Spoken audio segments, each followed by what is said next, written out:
Dito po every week o kaya mga 15 days, ganyan, mga 2 weeks, makakapag-harvest ka na po. So ito po ang napagplanuhan po natin, bagong project.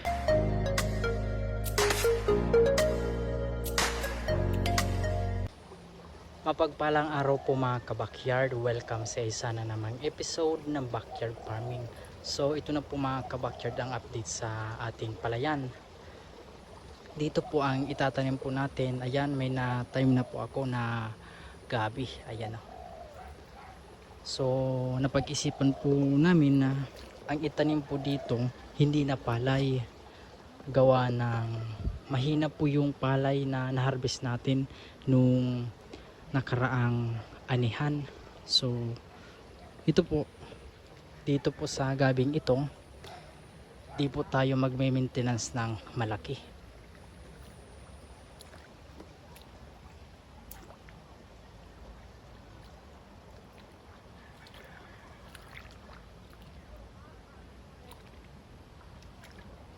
So dito mga kabakyard, napakaraming water lily kung tawagin. Ayan po.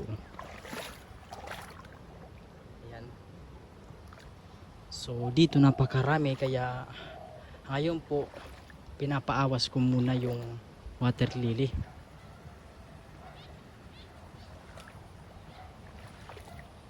At dito po sa may gilid, ginawan ko po ng kanal para po yung tubig na nanggagaling po dito dyan po tutuloy at saka pupunta po dun sa unahan, may labasan po dun ng tubig. So ayan po, ito mga kabakyard ang ating napagplanuhan para po di na po tayo gagasto, gawa ng dito po pag busy po ako, lalo po sa eskwelahan, minsan di po na dadala ng isang araw na paglilinis.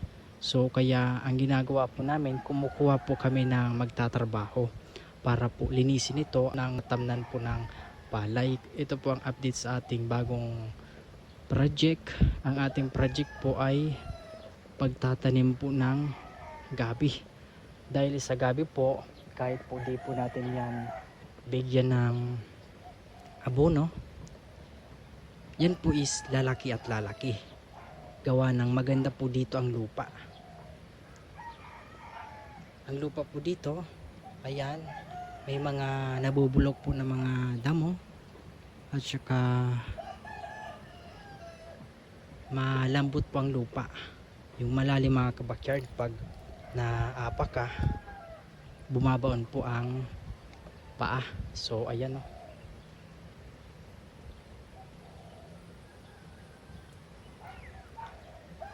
Ngayon mga kabakyard, mas okay po itanim ang gabi, gawa ng halos every week o mga 15 days makakapag-harvest po.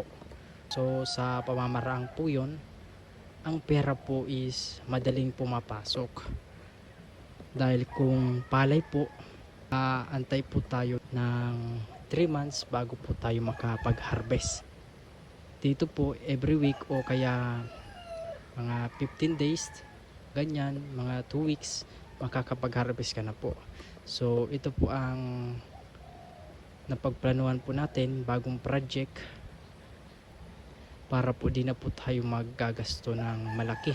Gawa ng di naman po ito kagaya ng palay na kailangan po ng matinding maintenance sa sa palay, abono, spray at saka yung mga insecticide, mga ganun po is kailangan po ng matinding maintenance. So dito po sa gabi, kahit po pagkatapos po nating itanim, pabayaan po natin, bubuhay at bubuhay po yan. At saka magiging maganda po yan, gawa ng yung dati po nating tanim dun sa unahan, malalaki po yung dahon, kaya makikita po natin na maganda po yung lupa. Ayan po dito.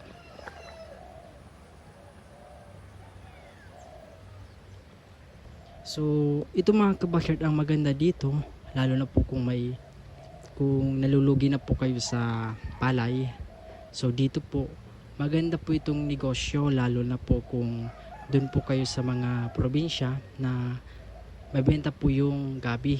Dito po kasi sa amin mabenta po ang gabi at saka yung dahon ng gabi, yung dry po, yung ginagawang laing, ganun po. Dito po mabenta po yun.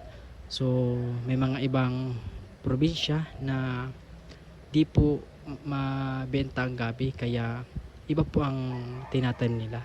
So dito po sa atin, kahit po yung mga gabi po na nasa ilog, hinaharvest po at saka binebenta.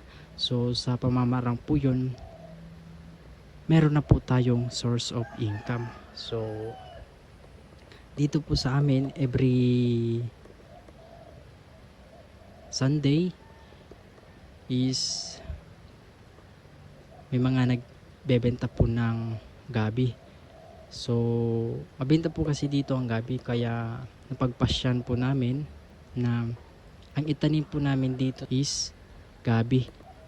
Dito po sa amin mga kabakyard, ang isang tali ng gabi mga 20 or 30 pesos po.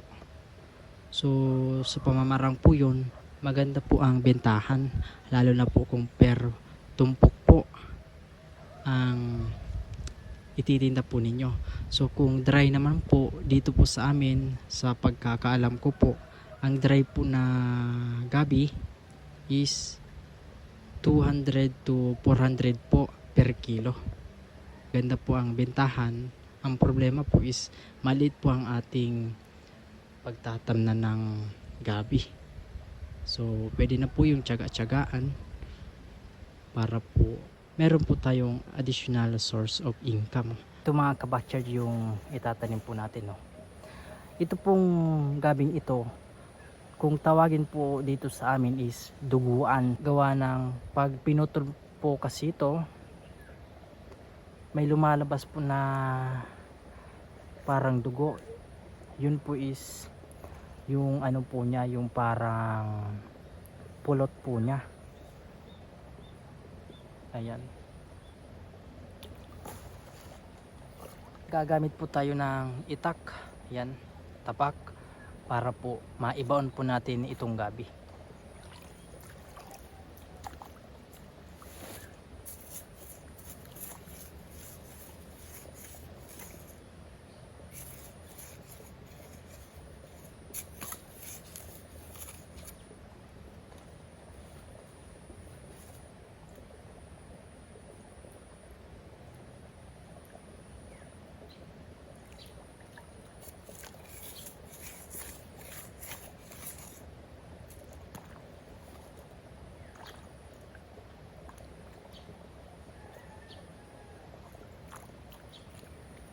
Ang distansya pala nito mga kabakyard is ano po, bali mga 2 feet po. Depende po sa inyo kung ilan po ang distansya na iyong itatanim. So dito po kasi ginawa ko pong 2 feet para po pag nag-harvest po tayo, makakadaan po tayo para po mapadali po ang ating pag-harvest.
Ayan na po mga kabaksyard, nakapag tanim na po tayo.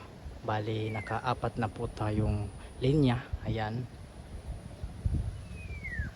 apat po ang linya, then dito 5 na po. So dati mga kabackyard,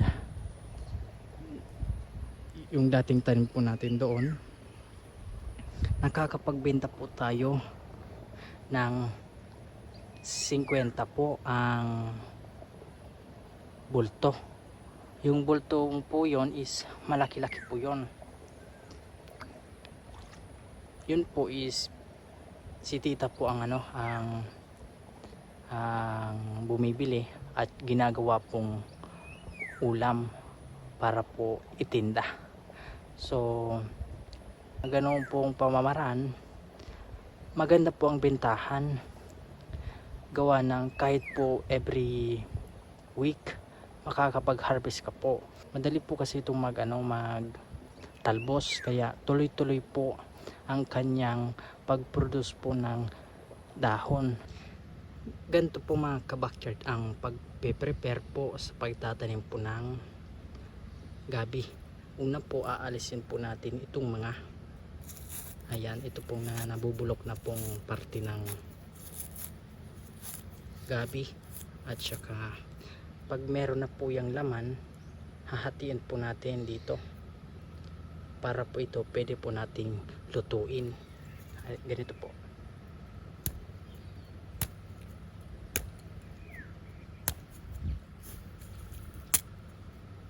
Ayan po, ito po pwede po nating iluto tuwing merienda, at ito po ang itatanim po natin. Ayan o. So pag may nakita po kami mga damage po ang dahon, alisin na po nyo. Ganito po. Ayan.